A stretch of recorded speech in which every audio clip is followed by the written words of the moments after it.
सबसे पहले लोकसभा में ओम ध्वनि की खबर। आज ओम बिरला को दूसरी बार अध्यक्ष चुन लिया गया है। ध्वनि मत से सदन ने इस पर मुहर लगाई। विपक्ष ने चुनाव के दौरान वोटिंग की मांग नहीं की। लोकसभा में कुछ परंपराएं टूटी तो कुछ परंपराओं का पालन भी हुआ। देखिए यह खास रिपोर्ट। मैं प्रस्ताव करता हूं कि श्री ओम बिरला जी को इस सभा के अध्यक्ष के रूप में चुना जाए। That Sri Om Birla, a member of this house, be chosen as the speaker of this house. Those in favor may say aye. Those against may say no. I think the ayes have it. The ayes have it. The motion is adopted. ध्वनि मत की सी गर्जना से हुआ 18वीं लोकसभा के speaker का चुनाव। NDA की तरफ से स्पीकर पद के उम्मीदवार ओम बिरला दोबारा अध्यक्ष चुन लिए गए। Sri Om Birla is declared elected as the speaker of this house. विपक्ष ने के सुरेश के रूप में उम्मीदवार उतारा था, लेकिन ये एक रणनीति भर साबित हुई, क्योंकि इंडिया गठबंधन ने लोकसभा अध्यक्ष के चुनाव में मत विभाजन यानी वोटिंग की मांग नहीं की। इसके बाद नए अध्यक्ष के रूप में चुने गए ओम बिरला को परंपरा के मुताबिक आसन तक पहुंचाने के लिए प्रधानमंत्री मोदी और नेता प्रतिपक्ष उनकी सीट तक पहुंचे। पहले पीएम मोदी ने ओम बिरला को हाथ मिलाकर बधाई दी, फिर राहुल की तरफ इशारा किया। राहुल आगे आए, ओम बिरला से हाथ मिलाया। उन्हें बधाई देने के बाद पीएम मोदी से हाथ मिलाया। इसके बाद प्रधानमंत्री नरेंद्र मोदी और राहुल गांधी अध्यक्ष ओम बिरला को आसन तक पहुंचाने के लिए उनके साथ चेयर की तरफ धीरे धीरे आगे बढ़े। आगे आगे ओम बिरला थे, उनके पीछे प्रधानमंत्री मोदी, उनके पीछे राहुल गांधी और फिर संसदीय कार्य मंत्री किरण रिजिजू। यानी 18वीं लोकसभा में अध्यक्ष पद के चुनाव में भले ही कुछ परंपराएं टूट गई हों, लेकिन बाकी को निभाया भी गया। ओम बिरला ने अध्यक्ष पद की कमान संभाली और उसके बाद शुरू हुआ औपचारिक रूप से सदन में बधाई देने का सिलसिला।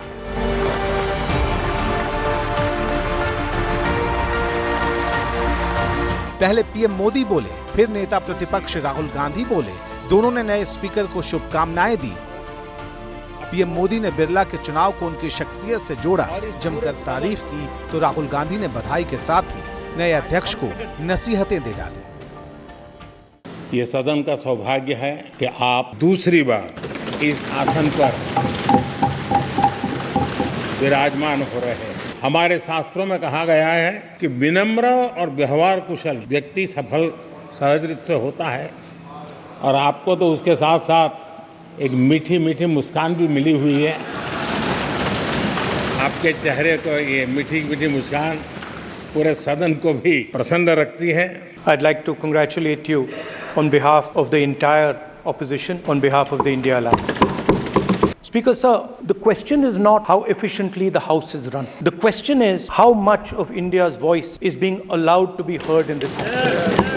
Speaker sir, so the idea that you can run the House efficiently by silencing the voice of the opposition is a non-democratic idea.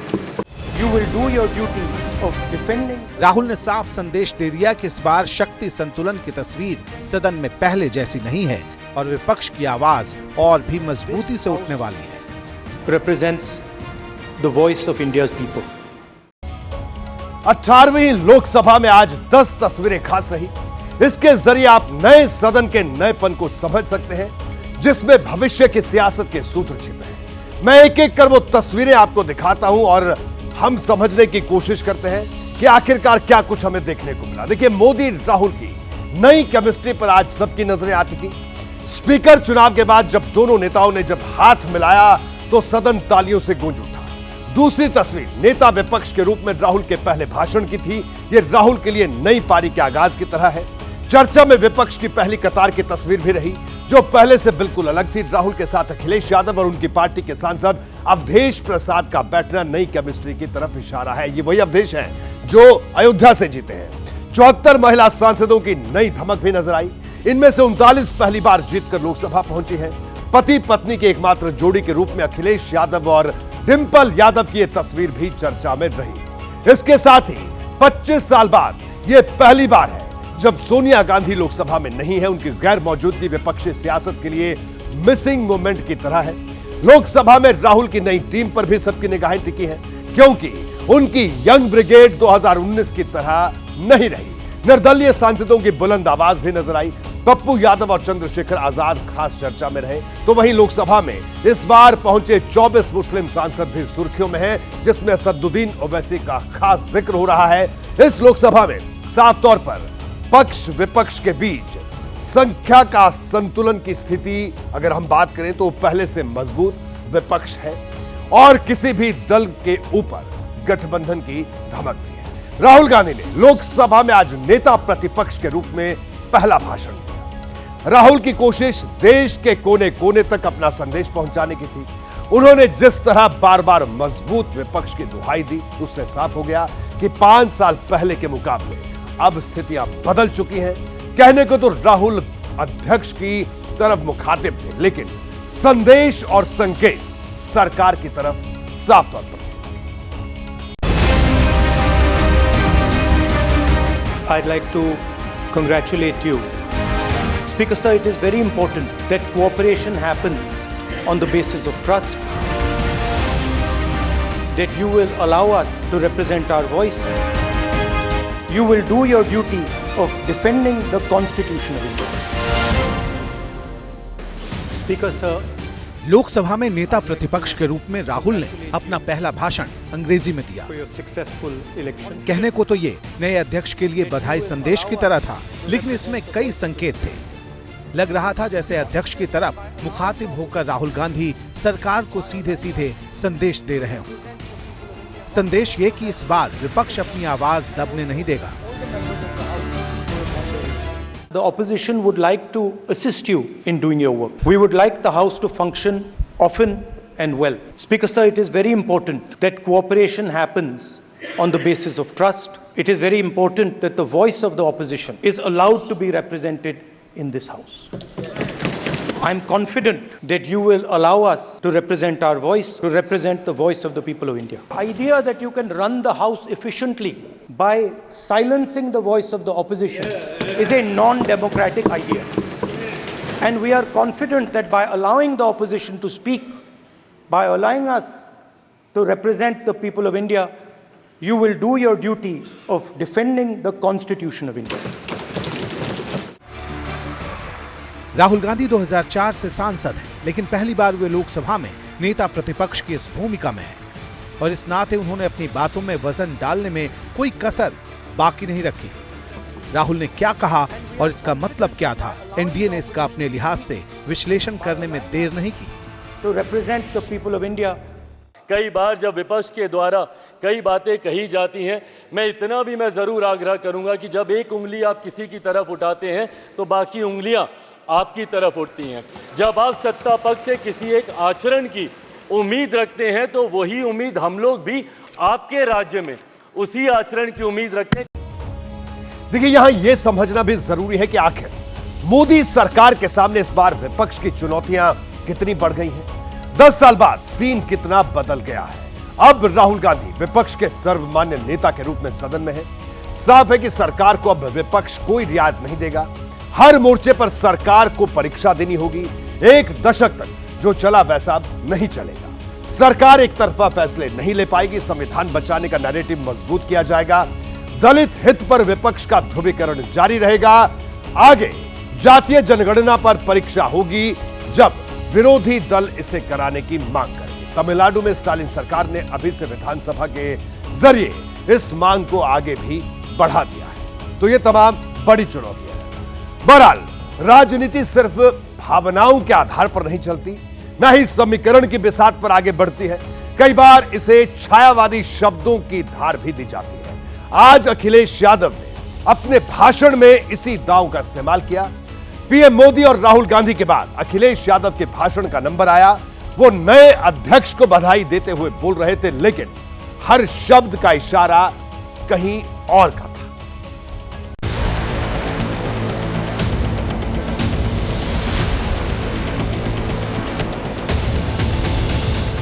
सिर पर लाल टोपी, गले में गुलाबी गमछा, बगल में अयोध्या के सांसद अवधेश प्रसाद और पीछे की कतार में बैठी हुई मैनपुरी की सांसद डिंपल यादव। चूंकि समाजवादी पार्टी इस लोकसभा चुनाव में तीसरी सबसे बड़ी पार्टी बनी है, तो स्पीकर ने पीएम मोदी और राहुल गांधी के बाद सीधे अखिलेश यादव को ही बोलने का निमंत्रण दिया। अखिलेश यादव खड़े हुए, स्पीकर को बधाई शुभकामनाएं दी और सीधे मुद्दे पर आ गए। अपील की कि संसद में दोनों पक्षों के साथ समान व्यवहार होना चाहिए। निष्पक्षता इस महान पद की महान जिम्मेदारी है। आप लोकतांत्रिक न्याय के मुख्य न्यायाधीश की तरह बैठे हैं। हम सबकी आपसे अपेक्षा है कि किसी भी जनप्रतिनिधि की आवाज़ दबाई न जाए और ना ही निष्कासन जैसी कार्रवाई दोबारा सदन की गरिमा को ठेस पहुंचाएं। आपका अंकुश विपक्ष पे तो रहता ही है, लेकिन आपका अंकुश सत्ता पक्ष पे भी रहे।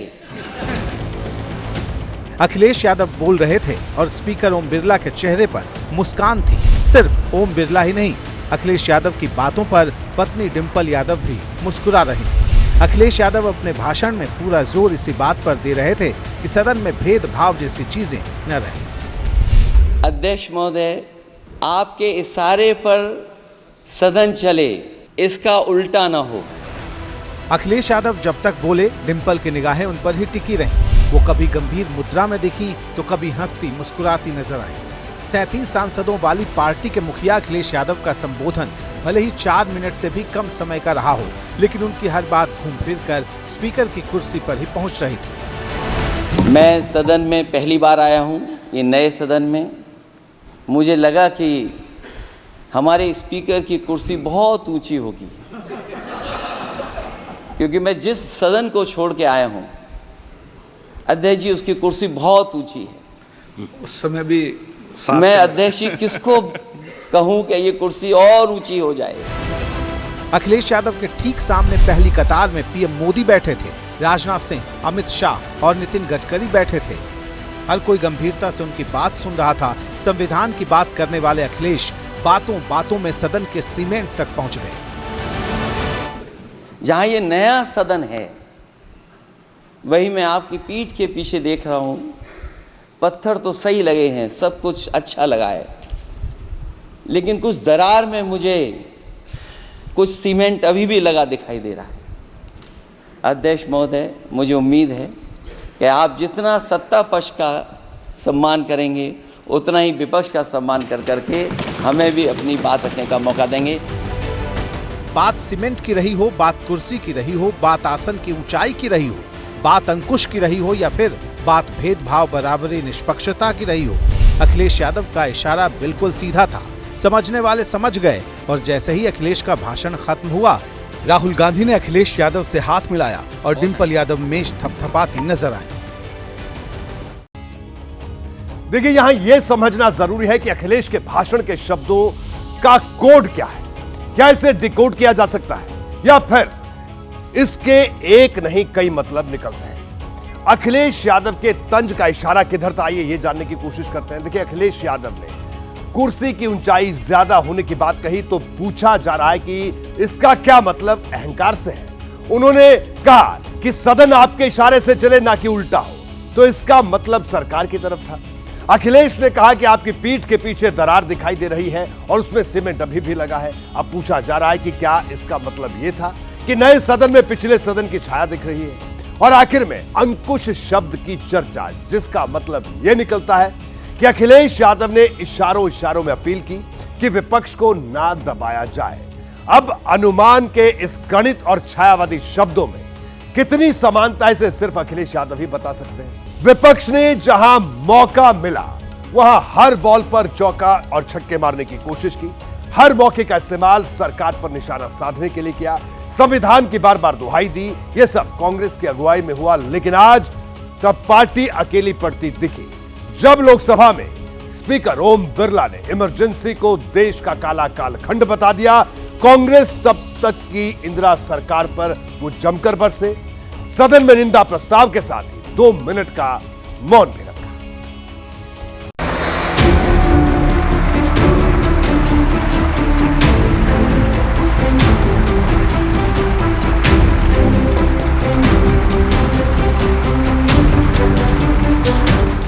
दिन बुधवार का था। सदन की कार्यवाही शुरू हुई तो स्वस्थ लोकतंत्र की तस्वीरें आई, लेकिन कार्यवाही आगे बढ़ी तो हालात बदल गए।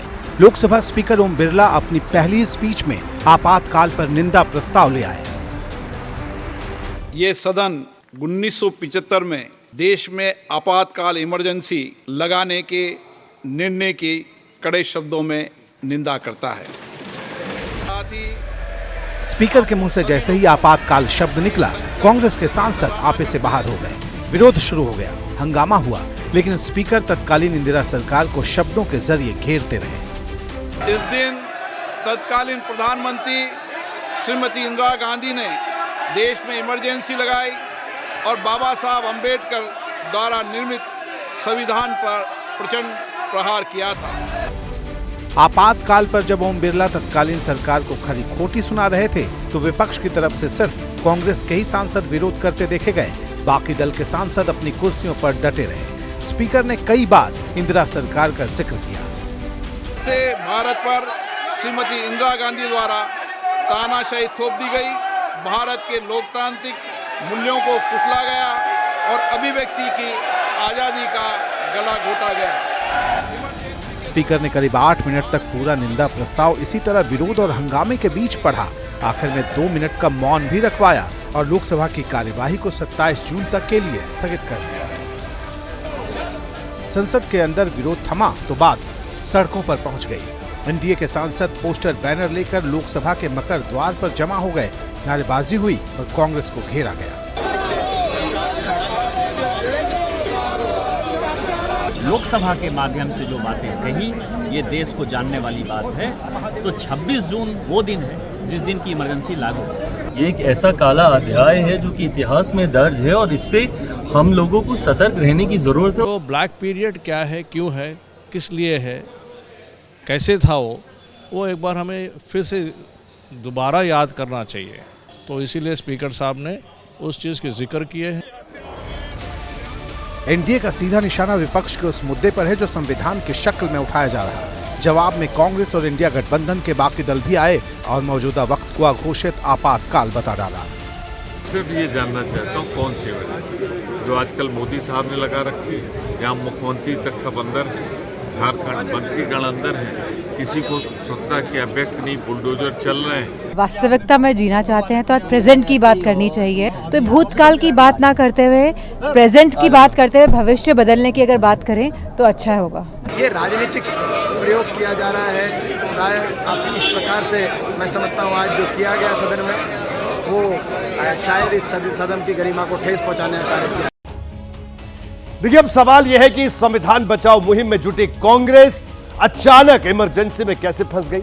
स्पीकर ओम बिरला के वो 10 वचन क्या थे जिस पर कांग्रेस को सदन में अपनों का भी साथ नहीं मिला, इसके बारे में एक एक कर मैं आपको बताता हूं। देखिए, इमरजेंसी पर स्पीकर ने क्या कुछ कहा।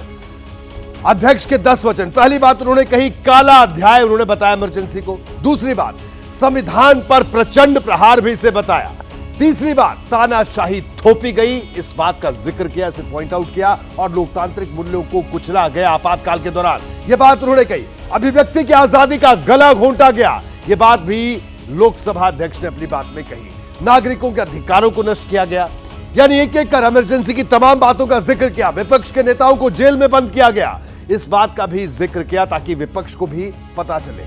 मीडिया पर पाबंदी का भी जिक्र किया कि किस तरह से मीडिया पर पाबंदी लगाई गई और न्यायपालिका पर अंकुश लगाने की बात का भी जिक्र किया। और 10वीं बात, संविधान की भावना को कुचला गया। यानी ये तमाम बातें ओम बिरला ने अपने उस वक्तव्य में कही, जिसके बाद कांग्रेस के लिए और अगर बात कहें पूरे विपक्ष के लिए बड़ी असहज सी स्थिति पैदा हो गई। बहरहाल, दिल्ली के शराब घोटाले में बड़ा डेवलपमेंट हुआ है। पहले सीबीआई ने केजरीवाल को शराब घोटाले के आरोप में गिरफ्तार किया, फिर दिल्ली के राउज एवेन्यू कोर्ट ने दिल्ली के मुख्यमंत्री को 3 दिन के लिए सीबीआई की कस्टडी में भेज दिया। यह आम आदमी पार्टी के लिए बहुत बड़ा झटका है। कहा तो आम आदमी पार्टी को केजरीवाल की जमानत पर तिहाड़ से बाहर निकलने का इंतजार था, लेकिन जब सीबीआई कस्टडी खत्म होगी तो एक बार फिर लौटकर तिहाड़ ही जाना होगा।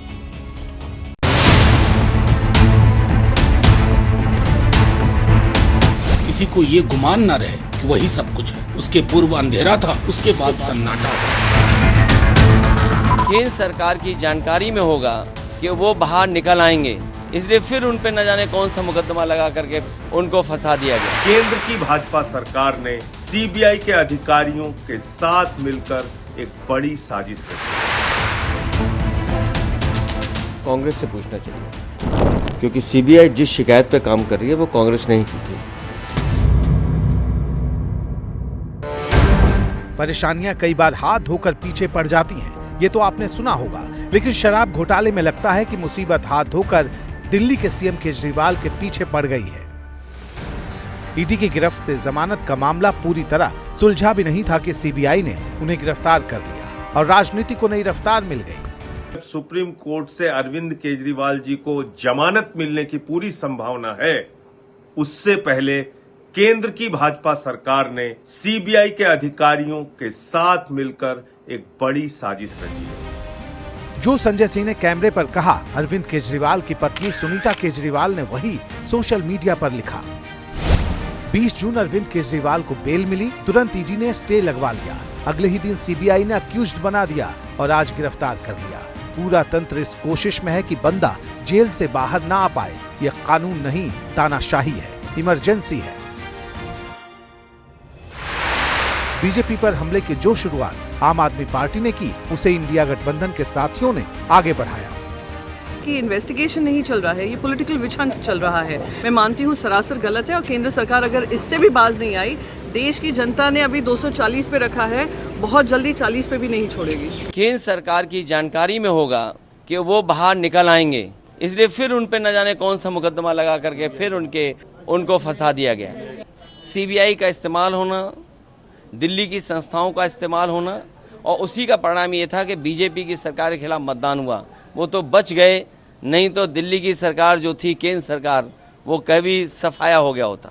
मैंडेट का झटका के बावजूद ये अथॉरिटेरियन तेवर खत्म नहीं हुए। ईडी, आईटी, सीबीआई को अपने दरवाजे पे बांध के बैठे हुए हैं ये लोग। सुबह सुबह रवाना करते हैं, आज फलानी जगह जाओ, आज चिलानी जगह जाओ, आज ढमकानी जगह जाओ, तो जनता सब कुछ देख रही है। लेकिन दिल्ली बीजेपी के अध्यक्ष वीरेंद्र सचदेवा ने अपने एक ही बयान से अगला पिछला सारा हिसाब चुकता करने की कोशिश की। और सौरभ भारद्वाज, आतिशी मार्लेना, संजय सिंह, इन सबको कांग्रेस से पूछना चाहिए, क्योंकि सीबीआई जिस शिकायत पे काम कर रही है वो कांग्रेस ने ही की थी। तो अब इनको ये पूछना चाहिए राहुल गांधी से कि आपने हमारे साथ जब अलायंस किया था तो फिर इस शिकायत को वापस क्यों नहीं लिया था। बीजेपी ने बॉल विपक्ष के कोर्ट में डाल दी है। अब ये गेंद गिल्ली उड़ाती है या सिक्सर बनकर मैदान से बाहर जाती है, ये देखना दिलचस्प होगा।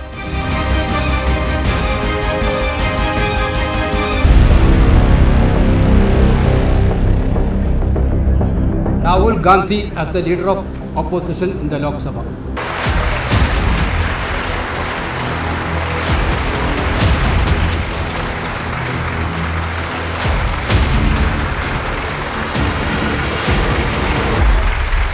उनको बधाई और विपक्ष को साथ लेकर के चले। राहुल गांधी लोकतंत्र और इस सदन के चौकीदार मैं मानता हूँ।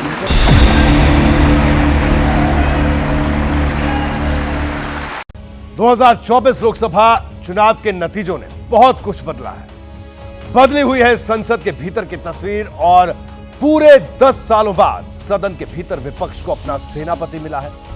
दरअसल 2014 में सत्ता से बेदखल होने के बाद कांग्रेस को नेता प्रतिपक्ष का पद मिला है, क्योंकि पिछले 10 सालों से कांग्रेस के पास नेता विपक्ष का पद पाने के लिए जरूरी 54 सीटें तक नहीं थी। इस बार कांग्रेस के पास लोकसभा में 99 सीटें हैं और इसलिए 20 साल लंबे राजनीतिक करियर में राहुल गांधी को पहली बार संवैधानिक पद मिला है। नेता विपक्ष के तौर पर राहुल गांधी आज अपनी जिम्मेदारी संभाल चुके हैं, लेकिन यह इतना आसान नहीं होगा। विपक्ष के सेनापति के तौर पर और संवैधानिक पद पर होने की वजह से राहुल गांधी को कई जिम्मेदारियां निभानी है। आज हम भारत की बात में इस बात का विश्लेषण करेंगे कि नेता विपक्ष बनने के बाद राहुल गांधी और सत्ता पक्ष के लिए सदन कितना बदल जाएगा।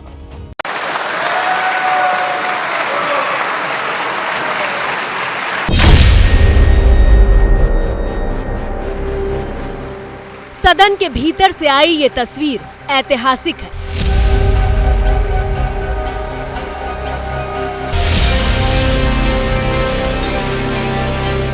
जब जब राहुल गांधी के राजनीतिक करियर की चर्चा की जाएगी, उसमें सबसे पहले इस तस्वीर का जिक्र किया जाएगा।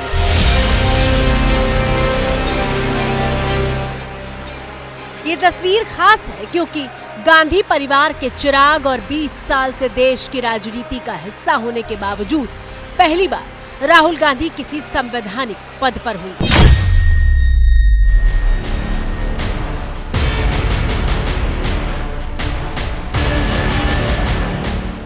18वीं लोकसभा के लिए राहुल गांधी को नेता प्रतिपक्ष चुना गया है। राहुल गांधी प्रधानमंत्री मोदी से हाथ तो पहले भी मिला चुके हैं, लेकिन बुधवार को वो नेता प्रतिपक्ष की हैसियत से पीएम मोदी से हाथ मिला रहे थे। आपकी स्क्रीन पर मौजूद ये तस्वीरें सदन की परंपरा का एक हिस्सा हैं। कैसे, वो देखिए। ओम बिरला को 18वीं लोकसभा के लिए स्पीकर चुना गया। स्पीकर चुने जाने के बाद पीएम मोदी संसदीय कार्य मंत्री किरण रिजिजू के साथ अपनी सीट से उठकर ओम बिरला की सीट पर आकर उन्हें बधाई देते हैं।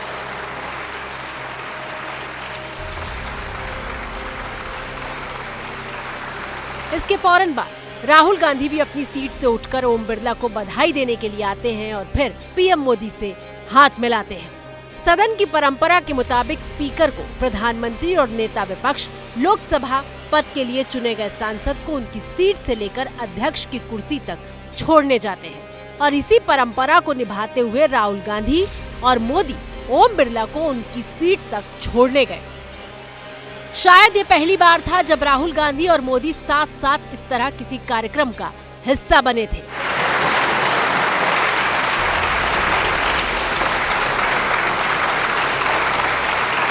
लोकसभा अध्यक्ष के आसन तक पहुंचने के बाद एक बार फिर मोदी और राहुल ओम बिरला को बधाई देकर हाथ मिलाते हैं।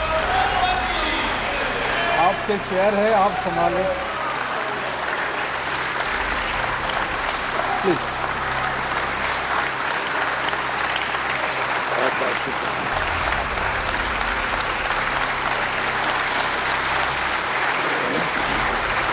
खास बात यह है कि एक लंबे वक्त के बाद राहुल गांधी सदन में कुर्ता पायजामा पहनकर पहुंचे थे। Sir, new job today as an NOP, how are you? Excited है आप सर? आप एनओपी के तौर पे आप नेता विपक्ष बन गए, पहला दिन है आपका राहुल जी। भारत जोड़ो यात्रा से लेकर चुनाव प्रचार के अभियान तक राहुल गांधी टी शर्ट और कार्गो में ही देखे गए। यहाँ तक कि सत्र के पहले दिन से लेकर राहुल गांधी जब शपथ लेने आए, उस दिन भी उन्होंने टी शर्ट और कार्गो पैंट पहन रखी थी। I, Rahul Gandhi, having been elected a member of the House of the People, do solemnly affirm that I will bear true faith and allegiance to the Constitution of India.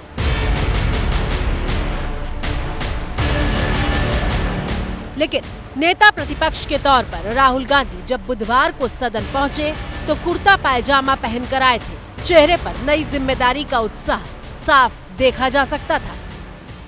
नेता प्रतिपक्ष के तौर पर राहुल गांधी ने संसद में अपना पहला वक्तव्य भी रखा। मौका ओम बिरला को स्पीकर चुने जाने पर बधाई देने का था। राहुल ने इस बात को प्रमुखता से रखा कि विपक्ष की आवाज को दबाई न जाए। I'd like to congratulate you on behalf of the entire opposition, on behalf of the India Alliance. Speaker sir, the question is not how efficiently the House is run. The question is how much of India's voice is being allowed to be heard in this House. Speaker sir, so the idea that you can run the House efficiently by silencing the voice of the opposition is a non-democratic idea. The opposition would like to assist you in doing your work. We would like the House to function often and well. Speaker sir, it is very important that cooperation happens on the basis of trust. It is very important that the voice of the opposition is allowed to be represented in this House. I am confident that you will allow us to represent our voice, to represent the voice of the people of India. विपक्ष के तमाम नेताओं ने बारी-बारी इस बात को दोहराया TMC सांसद सुदीप बंदोपाध्याय ने ओम बिरला को बधाई देते हुए कहा कि सदन में आधिकारिक नेता प्रतिपक्ष मिलने से विपक्ष को ताकत मिली है। What is my impression, sir? That a house doesn't run properly if there is no leader of the opposition officially. But we are glad that now our country has got one leader of the opposition in the parliament. Congress अध्यक्ष मल्लिकार्जुन खड़गे के घर पर मंगलवार को बैठक हुई थी और इस बैठक में राहुल गांधी को नेता विपक्ष बनाए जाने पर फैसला हुआ था। To the pro-time speaker Bhartwari Mahtab, informing the decision of appointment of Rahul Gandhi as the leader of opposition in the Lok Sabha. Rahul Gandhi के नेता प्रतिपक्ष चुने जाने पर तमाम विपक्षी पार्टियां एक सुर में बधाई दे रही हैं। मैं कहती हूँ एज एन एलओपी वो काफ़ी सक्सेसफुल रहेंगे कि उनके कार्यकाल में कांग्रेस के साथ साथ इंडिया अलायंस भी मजबूत बने। उनको बहुत बहुत शुभकामना और अच्छा करें और सबको साथ लेकर के जितने भी विपक्ष के दल है उनके सभी नेताओं को साथ लेके चलें। राहुल जी तो इंटरनेशनली नेशनली सभी जगह एक्सेप्टेबल है, तो उनका स्वाभाविक रूप से विपक्ष के नेता के रूप में वो जो लाए गए हैं, नामित किए गए हैं कांग्रेस के द्वारा, मुझे लगता है ये देश की आवाज़ थी। हम लोग स्वागत करते हैं उनका और वो बहुत मैच्योर्ड पॉलिटिशियन हैं। देखिए, मेरे लिए व्यक्तिगत रूप से तो बहुत खुशी की बात है कि राहुल जी नेतृत्व करेंगे। भारत जोड़ो यात्रा के बाद राहुल जी ने एक पूरे देश के अंदर माहौल बनाया था। राहुल गांधी को नेता विपक्ष बनने पर बधाई मिल रही है, लेकिन विपक्ष के नेता ये भी कह रहे हैं कि पूरे गठबंधन के हितों का ध्यान रखा जाए। देखिए, नेता प्रतिपक्ष न सिर्फ अपनी पार्टी का बल्कि पूरे विपक्ष का नेतृत्व करता है। कई जरूरी नियुक्तियों में पीएम के साथ बैठता है। मतलब यह है कि अब प्रधानमंत्री नरेंद्र मोदी और राहुल गांधी एक साथ मिलकर कई फैसले लेंगे। चुनाव आयुक्त और केंद्रीय सतर्कता आयोग के अध्यक्ष, मानवाधिकार आयोग के अध्यक्ष, इन सभी पदों का चयन एक पैनल के जरिए किया जाता है जिसमें प्रधानमंत्री और नेता विपक्ष शामिल रहते हैं। अब तक राहुल गांधी कभी पीएम मोदी के साथ किसी पैनल में शामिल नहीं हुए हैं। कुल मिलाकर राहुल गांधी की पुरानी छवि टूट जाएगी और वो एक नई छवि को गढ़ते हुए नजर आएगी। साल 2004 जब राहुल गांधी ने पहली बार चुनावी राजनीति में दस्तक दी। 2004 में राहुल गांधी ने अमेठी लोकसभा सीट से चुनाव लड़ा था और जीत दर्ज की थी। Well, Amethi for me, for my family is just a part of our family, you know. So it's a very good response. It's quite emotional. Rahul Gandhi का नेता प्रतिपक्ष बनना बेहद खास है क्योंकि राहुल जब से चुनावी राजनीति में आए वो कोई पद लेने से बचते रहे। यहाँ तक कि पार्टी प्रमुख के पद से भी उन्होंने इस्तीफा दे दिया था। 2004 से 2014 तक कांग्रेस की सत्ता रही, लेकिन राहुल ने कोई मंत्री पद नहीं लिया। राहुल पर कैबिनेट पद के लिए दबाव भी था, लेकिन फिर भी उन्होंने पद लेने से मना कर दिया था। 2014 में कांग्रेस जब सत्ता से बाहर हुई तो नेता प्रतिपक्ष बनाने लायक सीटें भी हासिल नहीं कर पाई थी। बीजेपी की 240 और एनडीए की 293 सीटों के सामने इंडिया गठबंधन ने 232 सीटें जीती हैं, जबकि कांग्रेस 99 सीटें जीतकर सबसे बड़ी पार्टी बनी है। 2019 के लोकसभा चुनाव में कांग्रेस सिर्फ 52 सीटें जीती थी और 2014 के चुनाव में कांग्रेस 44 सीटों पर सिमट गई थी।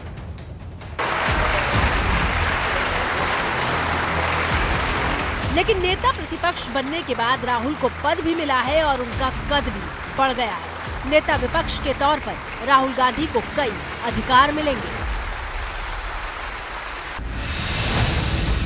नेता प्रतिपक्ष का पद कैबिनेट मंत्री के बराबर होता है। राहुल गांधी को केंद्रीय मंत्री के समान वेतन, भत्ता और दूसरी सुविधाएं मिलेंगी।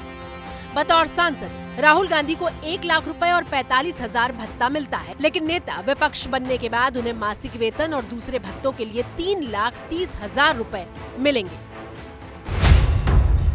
इतना ही नहीं, राहुल गांधी भारत सरकार के खर्चों की जांच करने वाली लोक लेखा समिति के अध्यक्ष होंगे। राहुल सरकार के कामकाज की लगातार समीक्षा करेंगे। राहुल दूसरे देशों के राष्ट्रपति या प्रधानमंत्री को राष्ट्रीय मुद्दों पर अपना दृष्टिकोण देने के लिए भारत बुला सकते हैं। ये मौका सिर्फ 54 साल के राहुल गांधी के लिए खास नहीं है। गांधी परिवार से लेकर पूरी कांग्रेस पार्टी इसे एक नई उम्मीद के तौर पर देख रही है। कांग्रेस पार्टी के चेहरे पर एक अलग चमक दिखाई दे रही है। देखिए, जब प्रियंका गांधी से सवाल पूछा गया तो उन्होंने बस इतना कहा कि खुशी हुई देख के। जी, राहुल जी भी, किशोरी जी भी, इमरान भी, काफी अच्छा लगा कि सब अपना शपथ ले लें। यह मौका राहुल गांधी के मेकओवर का है। मेकओवर कई मायनों में होगा, क्योंकि राहुल गांधी को संवैधानिक पद पर रहते हुए उस पद की गरिमा का ख्याल रखना होगा और उसी के मुताबिक बर्ताव भी करना होगा। राजीव गांधी और सोनिया के बाद राहुल गांधी इस पद पर गांधी परिवार के तीसरे सदस्य होंगे। राहुल के पिता और पूर्व प्रधानमंत्री राजीव गांधी 1989 से 1990 तक नेता विपक्ष रहे थे, जबकि मां सोनिया गांधी 1999 से 2004 तक नेता विपक्ष की जिम्मेदारी संभाल चुकी है। और ऐसा पहली बार होगा जब राहुल गांधी के साथ सदन में सोनिया गांधी नहीं होंगी, क्योंकि वो राज्यसभा जा चुकी है। ये दौर अब बीत गया है। ये तस्वीर सुर्खियों में रही थी, लेकिन राहुल गांधी अब इस तरह का बर्ताव सदन में नहीं कर सकते। राहुल गांधी सांसद के तौर पर संसद के भीतर 20 साल गुजार चुके हैं। कभी आंख मारने को लेकर तो कभी अपनी झप्पी को लेकर वो सुर्खियों में रहे।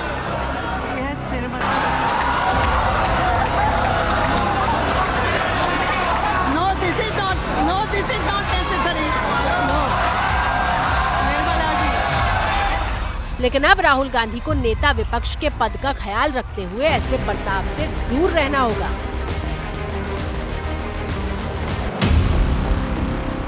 राहुल गांधी ने एक पूरा दौर देखा है। भारत जोड़ो यात्रा से पहले और भारत जोड़ो यात्रा के बाद दो राहुल देश ने देखे हैं। भारत जोड़ो यात्रा के बाद परिपक्व राहुल की छवि देखी गई। देशभक्त देश को जोड़ता है, देशभक्त देश को तोड़ता नहीं है। देशभक्त मोहब्बत की दुकान खोलते हैं, नफरत के बाजार नहीं चलाते हैं। गांधी जी ने मुझे सिखाया है कि अगर जीना है तो डरे बिना जीना है, नहीं तो जीना नहीं। सदन में भी शपथ के बाद राहुल गांधी की एक तस्वीर काफी चर्चा में है। शपथ के बाद राहुल जाने लगते हैं। नेता बताते हैं तो वो स्पीकर से हाथ मिलाने के लिए वापस लौटते हैं। लेकिन राहुल गांधी की तारीफ इस बात के लिए हो रही है कि वो सिर्फ स्पीकर से हाथ मिलाकर नहीं लौटते, बल्कि स्पीकर के बगल में मौजूद मार्शल से हाथ मिलाते हैं और कुर्सी के पीछे खड़े लोकसभा स्टाफ को भी सलाम करते हैं।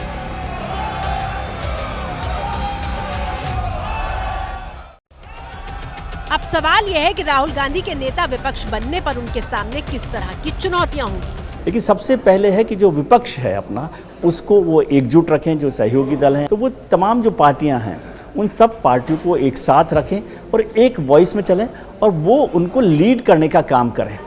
ये सबकी वॉइस हो। ये विपक्ष के नेता का मतलब वो सिर्फ कांग्रेस के नेता नहीं है, वो पूरे समूचे विपक्ष के हैं, पूरे हिंदुस्तान की उस आवाज़ के हैं जो विपक्ष देना चाहता है। तो उसके नेता के तौर पर वो काम करें। एक मजबूत सरकार उनके सामने, एक बहुत मजबूत प्रधानमंत्री उनके सामने है जिनका पार्लियामेंट्री डेमोक्रेसी में बड़ा अनुभव है। तो उनको किस तरह से अपने मुद्दों पर लेकर आना है और उनका जवाब उनसे निकलवाना है। चुनौतियां सिर्फ राहुल गांधी के सामने होंगी या फिर सत्ता पक्ष को भी अब सदन में रणनीति बदलनी होगी। पिछले 10 साल में मोदी सरकार के सामने कोई विपक्ष ही नहीं था। 2014 में 282 सीटें उनके पास आई और 300 से ज़्यादा एनडीए के पास था। 2019 में भी 353 सीटें उनके पास थी। तो एक तरह से विपक्ष को था ही नहीं। 10 साल से तो विपक्ष के नेता का पद भी खाली पड़ा हुआ था। अब पहली बार एक मजबूत विपक्ष आया है। जैसे आज भी विपक्ष के नेता के तौर पर उन्होंने भाषण दिया तो वो उनके आक्रामक तेवर नजर आए। तो 10 साल की जो सरकार के कामकाज था उसको भी थोड़ा से रवैये को बदलना पड़ेगा और विपक्ष को साथ लेकर चलना पड़ेगा, नहीं तो कन्फ्रंटेशन से ये सरकार में सदन चलाने में मुश्किल होगी। सत्ता पक्ष अक्सर ये कहता आया है कि राहुल गांधी को गंभीरता से लेने की जरूरत क्या है। वैसे माननीय राहुल गांधी जी की बात को कोई गंभीरता से लेता नहीं है, देश भी नहीं लेता, उनके दल के लोग भी नहीं लेते। लेकिन ये वाली रणनीति अब बदलनी होगी, क्योंकि राहुल गांधी अब सिर्फ कांग्रेस के एक सांसद नहीं है, बल्कि सदन में विपक्ष की आवाज है और वो एक संवैधानिक पद पर है। नमस्कार। देश की जनता को, कांग्रेस पार्टी के कार्यकर्ताओं को, इंडिया गठबंधन के सब नेताओं को मैं दिल से धन्यवाद करता हूँ। मुझे किसी ने पूछा मेरे लिए एलओपी का क्या मतलब है। एलओपी आपकी आवाज है, आपका औजार है। जो भी आपके दिल में भावना है, आपकी समस्याएं हैं, एलओपी के माध्यम से मैं लोकसभा में आपके लिए उठाऊंगा। हिंदुस्तान के गरीब लोग, दलित, आदिवासी, पिछड़े, अल्पसंख्यक, किसान, मजदूर, मैं आपका हूँ। संविधान से आपकी रक्षा होती है। जहां भी सरकार ने कॉन्स्टिट्यूशन पर आक्रमण किया, कॉन्स्टिट्यूशन को सप्रेस करने की कोशिश की, वहां पूरे दम से संविधान की हम पूरी तरीके से रक्षा करेंगे। मैं आपका हूं, आपकी आवाज मैं संसद में उठाऊंगा। नमस्कार। चर्चा है कि राहुल गांधी विपक्ष के दूसरे दल के नेताओं के साथ अपनी शैडो कैबिनेट भी बना सकते हैं। साधारण शब्दों में समझे तो शैडो कैबिनेट का मतलब विपक्ष का व्यवस्थित ग्रुप है, यानी विपक्ष के जिस भी नेता को जो जिम्मेदारी मिलेगी वो उस विभाग से जुड़े सरकार के कामकाज पर नजर रखेगा और उससे जुड़ी कमियां संसद में उठाएगा। फिलहाल इसकी चर्चा प्रारंभिक स्टेज में है। भारत के बाद में आज मेरे साथ इतना ही, दीजिए इजाजत, नमस्कार।